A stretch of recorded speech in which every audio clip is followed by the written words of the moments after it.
يلا بينا مع بعض النهارده هنعمل حبة رز بلبن. بس الأول كل اللي يشوف الفيديو لأول مرة وكل اللي يشوف قناتي لأول مرة ممكن يتابعني، لأن المتابعة بجد بتفرق معايا جدا.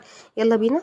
هنحتاج نص كيلو من الرز، وهننزل عليه بمية سخنة. أنا عاملاه في حلة بقاس 26، وبعد كده هننزل بكل الحلة اللي ربعها من المية السخنة، وهنسيبه يغلي كله مع بعضه لحد ما الرز يبقى يستوي، يبقى بالشكل اللي هتشوفوه ده اهو، يبقى بالشكل ده. تمام كده. هننزل باللبن بتاعنا كله اللي ربعه، كله لحبة صغيرين خالص. هنقلب كله تقليبة كويسة، وبعد كده اللبن بتاعنا لازم يكون كامل الدسم عشان يدينا الطعم الحلو اللي نجيبه من بره. بعد كده هننزل عليه بمعلقة من القشطة. ما عندكيش قشطة يبقى زي ما قلت لازم اللبن يكون كامل الدسم. هننزل بكيلو ربع من السكر.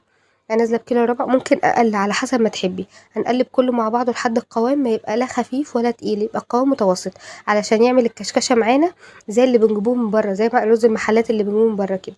وخلاص على كده هننزل عليه. انا لقيته تقيل شويه فنزلت بحبه اللبن الاخرى دول بسيبهم احتياطي معايا، ونزلت عليه ب6 بواكو من الفانيليا. وهنقلب كويس، واول ما نحط الفانيليا هنطفي على طول. وبعد كده نغرف الكميه بتاعتنا كلها ونحطها بره التلاجة لمده مثلا ساعه ساعتين لحد ما تدينا الوش اللي انتوا شايفينه ده. وبعد كده هنحط المكسرات بتاعتنا، لو حابينه من غير مكسرات يبقى عادي. وبعد كده يبقى كده كمل معانا، وهنحطه في التلاجة لو حابينه ساقع. ان شاء الله تجربوه يعجبكم، وما تنسوش المتابعه زي ما قلت لكم في اول الفيديو.